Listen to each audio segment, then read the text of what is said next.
오늘도 이 자리에 함께 하신 저와 여러분에게 하나님의 크신 은혜가 함께 하시기를 주님의 이름으로 축복드립니다. 우리가 계속해서 느헤미야서를 살펴보고 있습니다.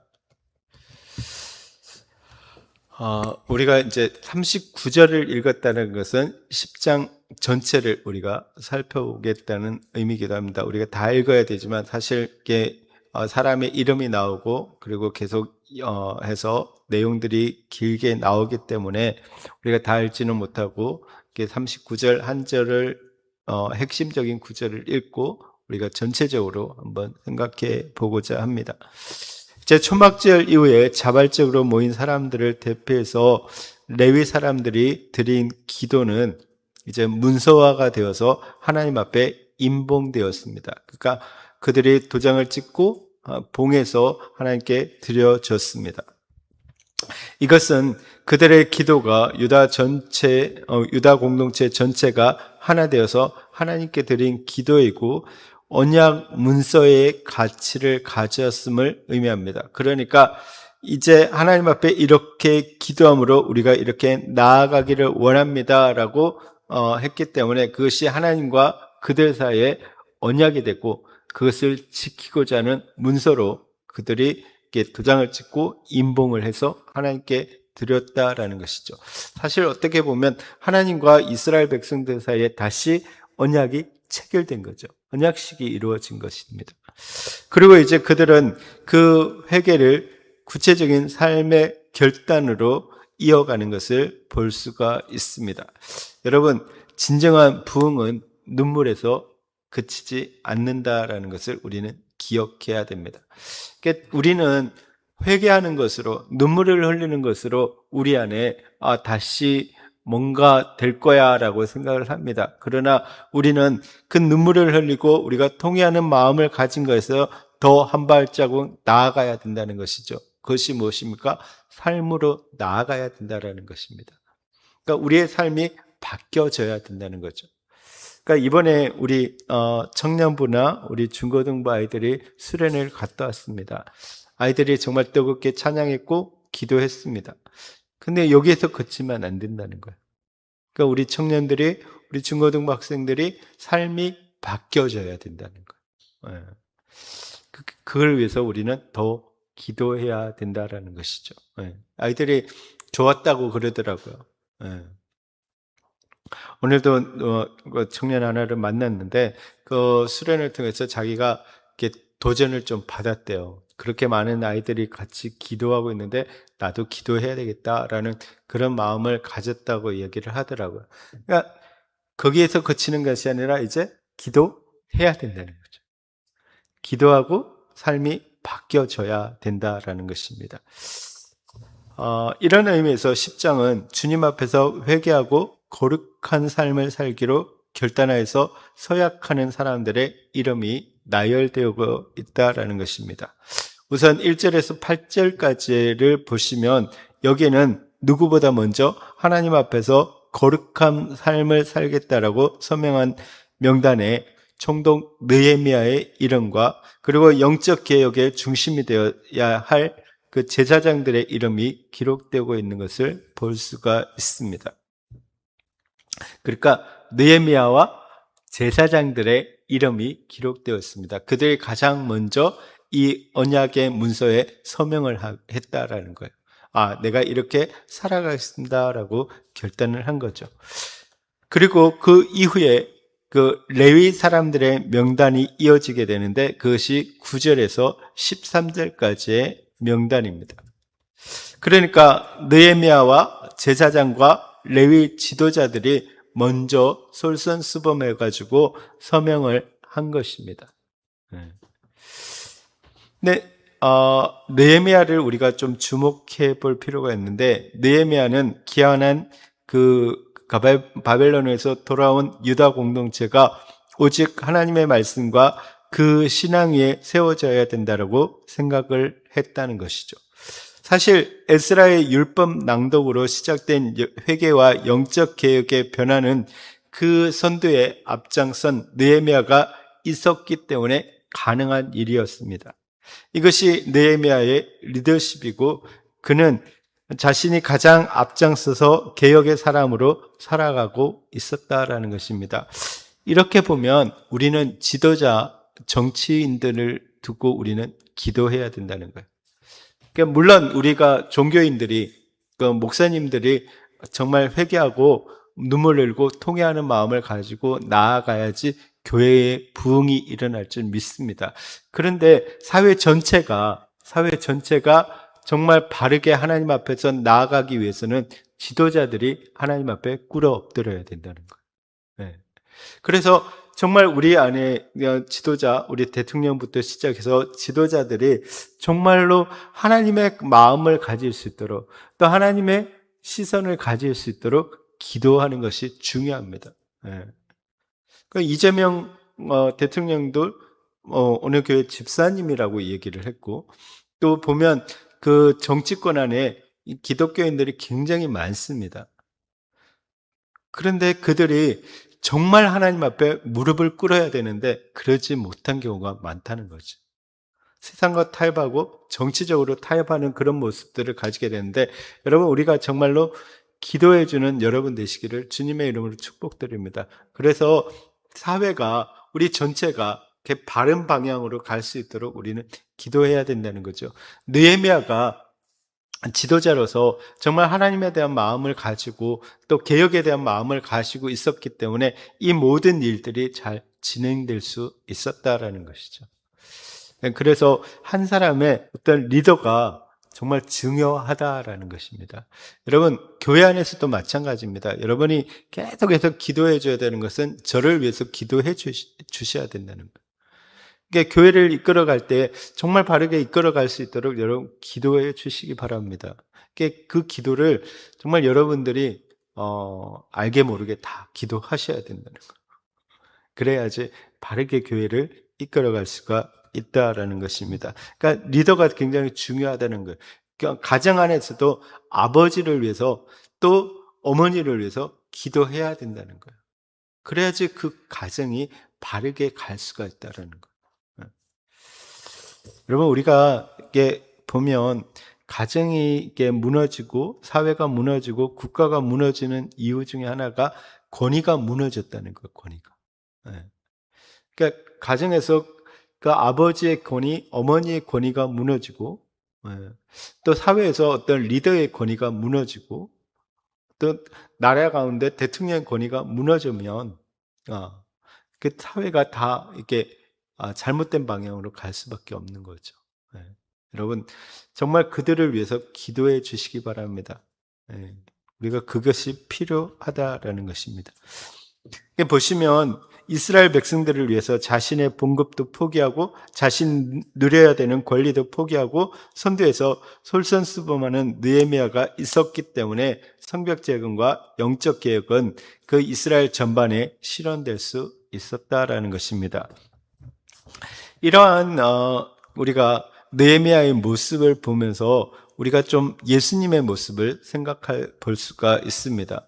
예수님이 어떻게 하셨습니까? 하늘 보좌를 버리시고 이 땅에 몸으로 종으로 오셔서 십자가에서 죽으시고 부활하심을 통해서 정말 사랑이 무엇인지 삶으로 보여주셨다라는 것입니다. 우리가 정말 이 모습들, 느헤미야의 그 리더자로서의 사랑, 그 모든 것을 포기하면서까지 정말 이 땅의 유다 백성들이 바르게 세워지기를 소망하는 그 마음들, 또 자신의 모든 보좌를 버리시고 이 땅에 오셔서 십자가에서 죽으심으로 우리를 구원하고자 하시는 그 예수님의 사랑, 그것을 우리가 생각하면서 우리도 정말 사도 요한이 말했던 것처럼 그를 통해서 우리가 사랑을 알고 우리도 형제들을 위해서 목숨을 버릴 수 있는 우리의 모습이 되기를 주님의 이름으로 축복드립니다.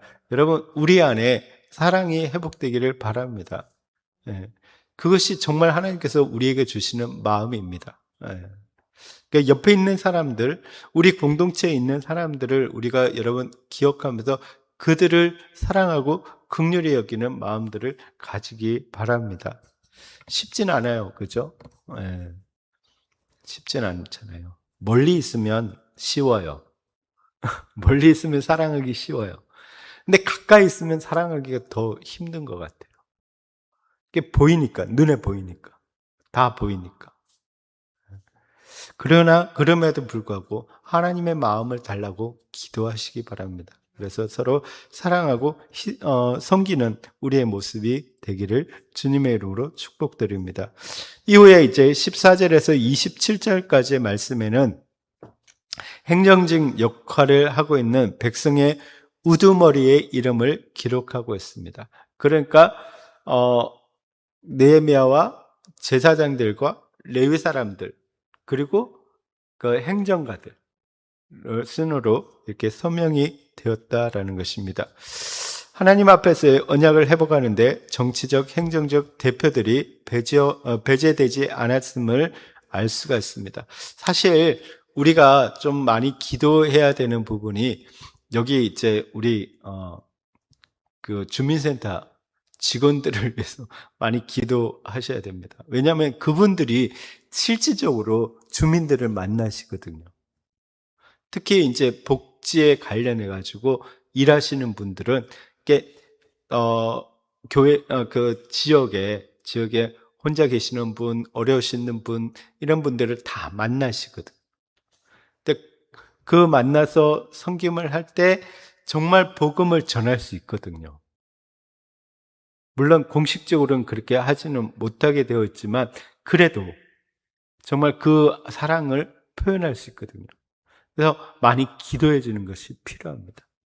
특히 이제 우리 동장님이 지금 불교의 동장님이신데 그 전에는 우리 집사님이셨거든요. 그래서 신앙적으로 그 지역을 이끌어가기 위해서 정말 많이 힘쓰시더라고요. 그런 형징적인 부분을 두고도 우리가 기도할 필요가 있다는 거예요. 그래서 동장님이 진짜 집사님이나 장로님이나 또 혹은 권사님이 오셔가지고 정말 신앙적으로 이렇게 돌볼 수가 있으면 많은 부분에서 우리가 이 지역 안에 복음화를 이룰 수 있다라는 거예요. 근데 왜 그러냐면 지금 우리 지역에 가장 큰 그의 절이거든요. 예. 그리고 천주교라는 거예요. 근데 거기서 굉장히 많은 압력이 들어온다고 하더라고요. 근데 그 전에 그 동장님은 그 집사님으로서 그 압력을 이겨내고 어떻게 하든지 교회와 연관해가지고 사역을 하려고 노력을 많이 하셨는데 지금은 그러지 못하는 거죠. 그러니까 여러분들이 많이 기도해 주시기 바랍니다. 그래서 정말 이 지역 안에서 복음화가 많이 일어날 수 있도록 기도해야 된다는 것이죠. 여기에도 보면 행정직의 사람들이 그 하나님 앞에서 바르게 살기로 서명을 했다라는 것입니다. 여러분, 우리가 하나님의 백성은 언제나 말씀과 신앙의 그 신앙을 그 중심에 두어야 한다는 것입니다. 우리의 개인의 삶과 우리의 교회의 중심에 언제나 하나님을 모시고 그분만 섬길 수 있는 우리의 마음이 되시기를 주님의 이름으로 축복드립니다. 그 다음으로 이제 28절에서 31절을 보시면 이제 지도층에 속하지 않는 사람들, 이 사람들은 자기의 이름을 이 언약궤에 남겨두지 못한 사람들이라는 거야. 근데 이들은 모두 저주로 맹세에 참여하게 됩니다. 이 맹세라는 것은 세부화라는 그 히브리어 단어를 쓰게 되는데 이것을 뭐냐면 내가 반드시 지키겠다. 법적으로 책임을 지겠다. 이런 의미라는 거예요. 단순히 그냥 나 이렇게 하겠습니다가 아니라 내가 이렇게 하지 않으면 저주를 받겠습니다. 내가 벌을 받겠습니다. 하도록 하는 것이 바로 이 맹세라는 거예요. 그러니까 서명은 하지 않지만 나는 이 부분에서 지켜나가겠습니다라고 이야기하고 있는 것이 바로 28절에서 31절까지의 내용이라는 것입니다. 당시 대부분의 그 모두 대부분의 나라들은 왕족이나 귀족의 나라였습니다. 그렇기 때문에 일반 백성은 국가적 언약과는 아무런 상관이 없습니다. 그런데 하나님의 백성 이스라엘은 지구화를 막론하고 모든 이가 하나님의 언약에 동참하는 공동체였다라는 것입니다. 이를 계기로 본격적으로 유다인은 이방인들과 구별되는 영적인 성벽을 재건하기 시작했다는 거예요. 이게 중요하다는 거예요. 지금 물리적으로 예루살렘 성벽이 재건되었어요. 그래서 외부에 있는 이방 민족이 쳐들어오지 않도록 자기를 지켰다는 거예요. 그런데 지금 영적으로 성벽을 지어 나갔다는 거예요. 그러니까 이게 중요한 거죠. 그러니까 물리적으로도 성벽이 지어졌고 영적으로도 성벽을 세워 나가고 있었다는 거예요. 여러분, 우리 안에도 그런 모습이 있기를 주님의 이름으로 축복드립니다. 그러니까 세상과 하나님의 공동체 사이에 좀 이렇게 구분이 있어야 된다는 거예요. 그게 뭡니까? 거룩함이라는 거예요. 그러니까 세상에서 살아갈 때도 세상같이 살아가고 세상의 모습으로 살아가고, 교회 안에 들어왔는데도 교회 안에서도 세상의 모습이 보여진다면 그건 잘못됐다는 거예요. 그러니까 우리는 살아가는 것이 언제나 구분되어져 있어야 된다는 거예요. 우리는 거룩함을 가지고 살아가야 된다. 그러니까 세상 가운데 살아갈 때도 우리는 거룩함을 가지고 살아가고, 특별히 그 교회 안에서는 더 거룩한 모습으로 살아가야 된다는 거예요. 자꾸 교회 안에 세속주의가 들어와서는 안 되는 거예요. 여러분, 교회 안에 있는 세속주의가 정말 이게 더 이상 침범하지 않도록 우리는 계속해서 기도해야 된다는 거예요.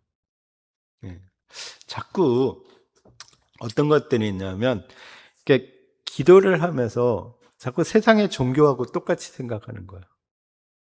기도하면 복 받고 들려고, 기도하면 뭔가 물질적으로 뭔가 잘 되는 걸 생각하고, 이런 게 아니라는 거예요.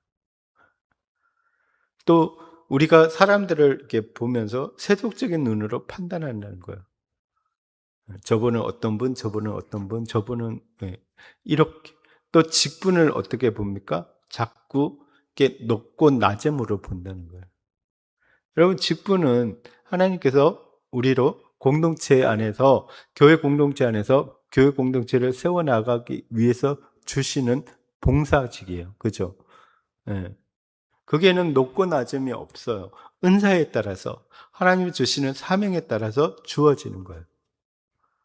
근데 우리가 자꾸 그걸 갖다가 높고 낮음으로 생각해가지고, 장로님은 높고 집사님은 낮고 뭐 이렇게 생각하면 안 된다는 거예요. 그래서 장로님 되기 위해서 막 로비하고. 우리 교회는 그러지 않습니다. 우리 교회는 안 되려고 하고 가능하면 안 하겠습니다 이렇게 하는. 또 우리 교회는 모두가 평등합니다. 모두 권사님이시고 모두 안수 집사님이시고 모두가 우리. 근데 그런 교회들이 있다는, 특별히 이제 대형 교회로 갈수록 그런 세속적인 모습들이 보여진다는 거예요.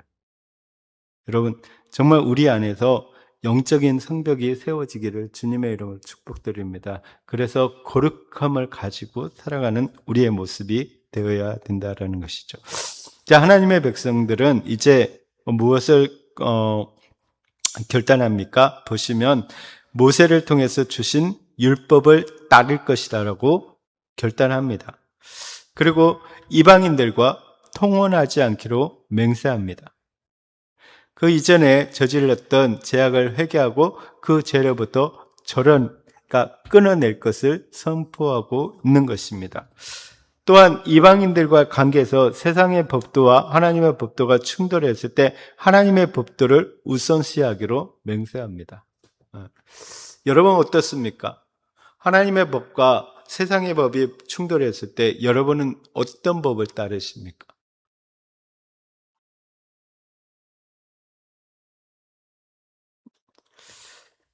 가장 충돌했던 문제가 뭐냐면 안식일이었습니다. 유대인들은 이제 안식일을 철저하게 지킬 뿐 아니라 안식년과 희년의 법도까지 지키겠다고 선언하고 있습니다.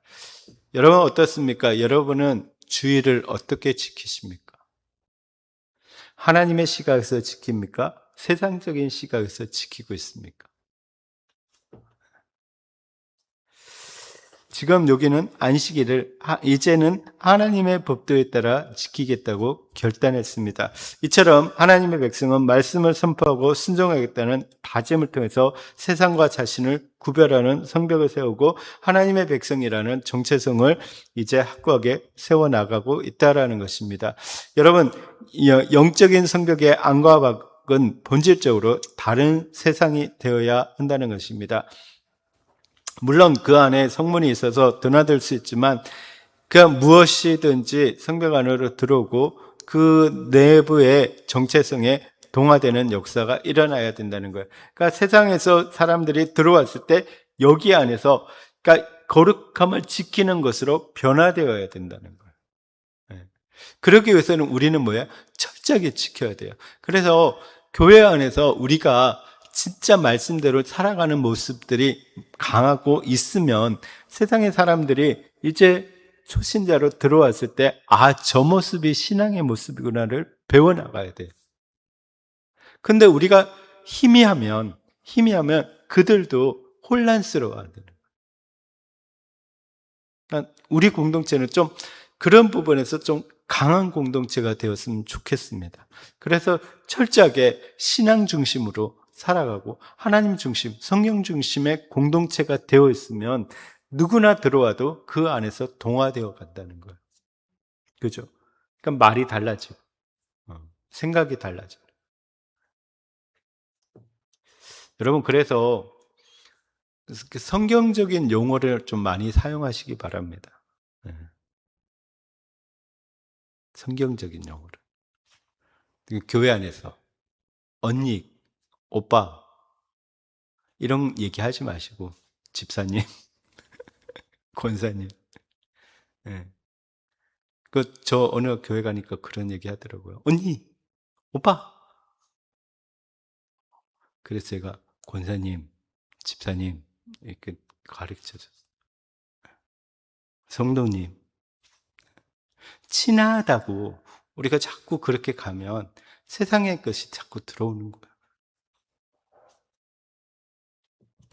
자, 마지막으로 32절에서 39절을 보시면 이제 백성들은 더 나아가 성전세를 바치기로 결단합니다. 사실 전에 백성들이 많았기 때문에 11조만으로도 성전 운영이 가능했기 때문에 성전세를 따로 바칠 필요가 없었습니다. 그래서 그때에는 평생에 성전세로 반세겔만 내면 되었습니다. 그런데 이제 사람들이 얼마 되지 않기 때문에 11조를 모두 바친다 하더라도 제사장들과 레위인들의 생활비로 사용하기에 빠듯했다는 거예요. 그래서 이 성전에서 하나님을 섬기는 사람들, 그 사람들을 사용하기 위해서 그 사람들을 위해서 사용하기 위해서 11조와는 별도로 성전세로 해마다 3분의 1 세겔을 내겠다고 자발적으로 다짐하고 있는 것입니다. 또한 그들은 매일 아침과 저녁에 번제를 드리고 또 안식일과 성일과 절기에 희생 제물을 바치려면 그 제물을 태울 나무가 필요했는데 각 집안별로 주사위를 던져서 해마다 정한 때에 나무를 해서 바치기로 다짐을 합니다. 사실 전에는 이 일을 가나안 족속 중에 이스라엘의 노예가 되었던 르디딤 사람들이 이 일을 했습니다. 그런데 그 사람들마저도 줄어들었기 때문에 그 사람들이 다 할 수가 없었다는 거예요. 그래서 이스라엘 백성들이 돌아가면서 그것을 하기로 결정을 하는 것입니다. 그리고 그들은 모든 소산물의 첫 수확물을 중에서 가장 좋은 것은 하나님의 것이라는 그 말씀대로 그것들을 첫 수확물을 하나님께 바치기로 결단을 하게 됩니다. 여러분, 우리가 11조와 그 첫 수확물을 하나님의 것이라고 그러고 바치는 그 믿음은 그거 외에는 내가 먹고 쓰는 모든 것이 다 하나님의 것이라는 믿음의 고백이 된다라는 거예요. 그러니까 11조도 그렇고 그리고 첫 수확물을 바치는 것도 마찬가지로 그건 뭐예요? 내가 이것을 바침으로 인해서 내가 남아있는 모든 것까지도 하나님의 것입니다 라는 것을 인정하는 거예요. 그렇다면 여러분 11조를 우리가 바친다고 이야기를 했을 때 11조를 바치면 그게 믿음의 문제잖아요. 하나님의 것을 하나님께 바치는 거예요. 그렇죠? 그런데 여러분 생각해 보면 이게 나머지도 하나님의 것입니다라는 것을 고백하는 거잖아요. 그렇다면 우리가 나머지를 사용할 때 어떻게 해야 된다는 거예요? 하나님의 것으로 사용해야 된다는 거예요. 그러니까 이것까지도 우리가 같이 고백을 하고 있는 거예요. 그러니까 11조를 바치고 난 뒤에 이건 내 마음대로 쓸 거야 라고 하는 게 아니라 이것조차도 하나님의 것이기 때문에 하나님의 방식으로 사용해야 된다는 거예요.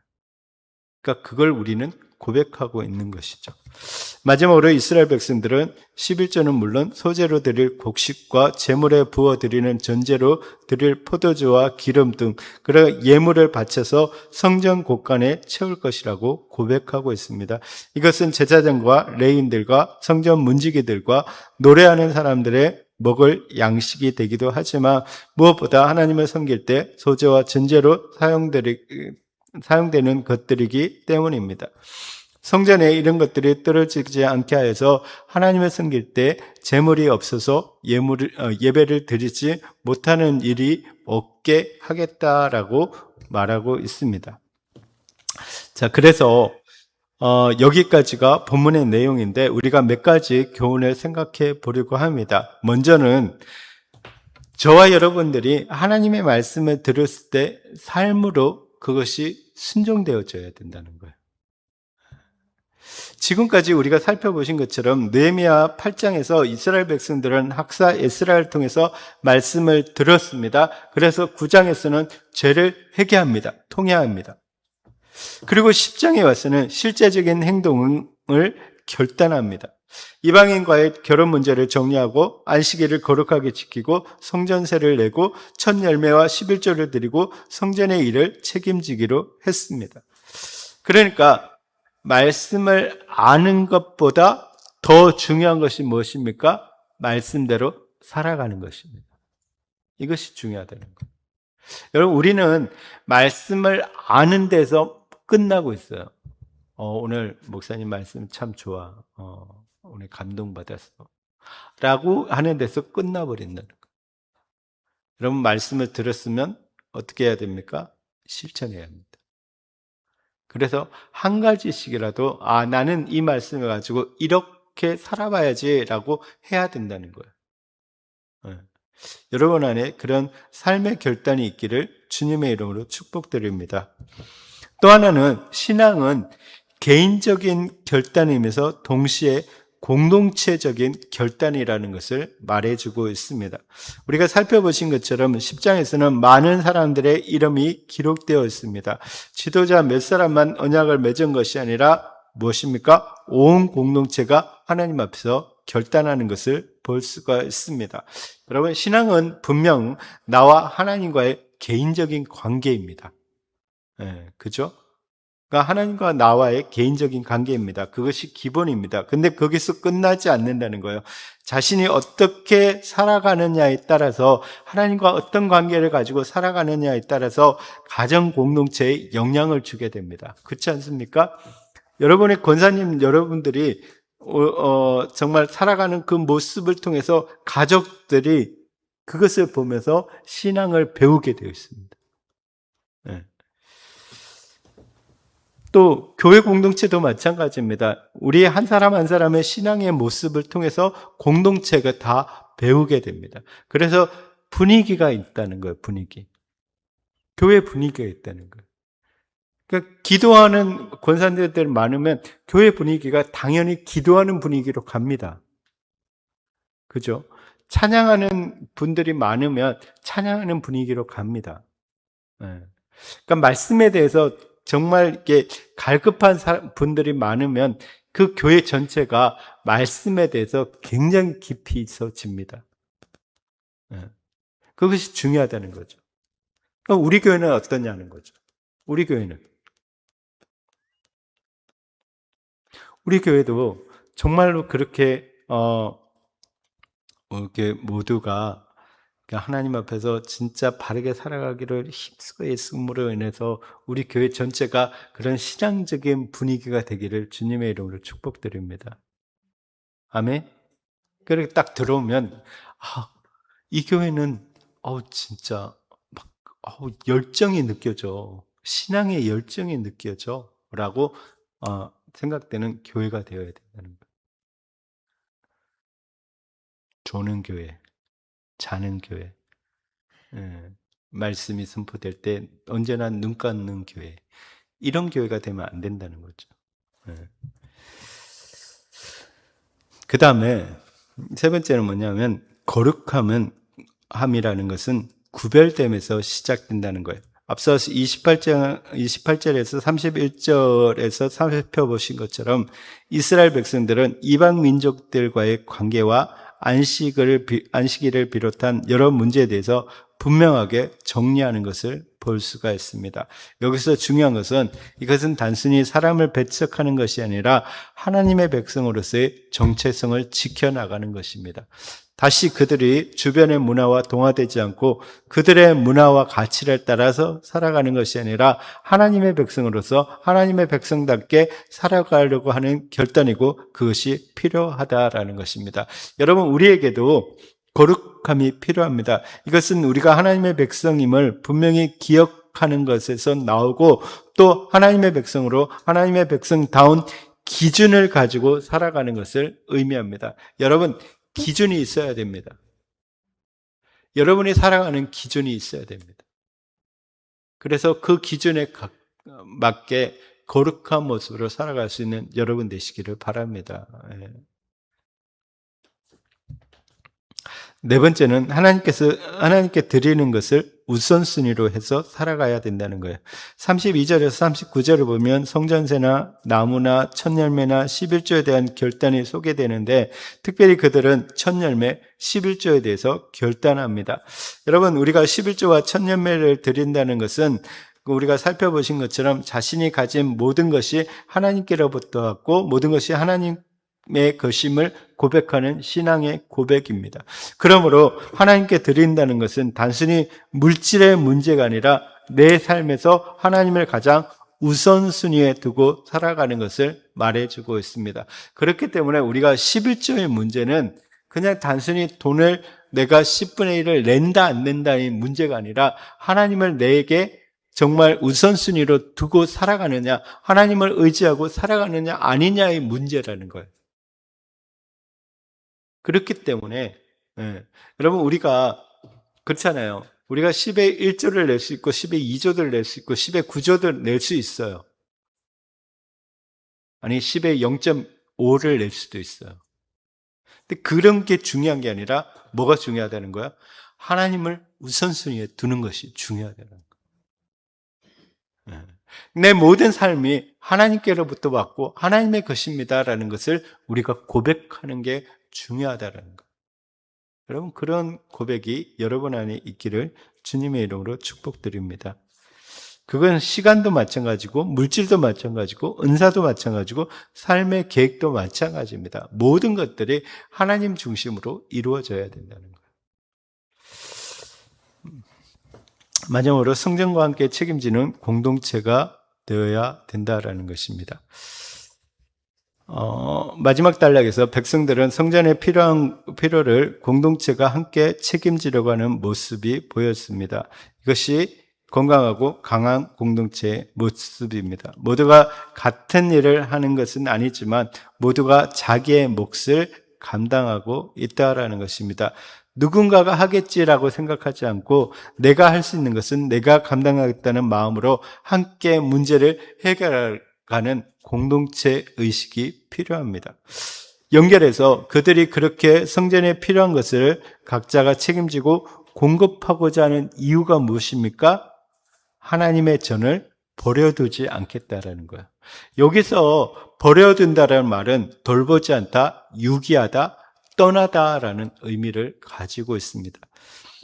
그러니까 어떻게 한다는 거야? 하나님의 전을 버려두고 유기하고 돌보지 않고 떠나가지 않도록 하기 위해서 각자의 책임을 다하겠다라는 것입니다.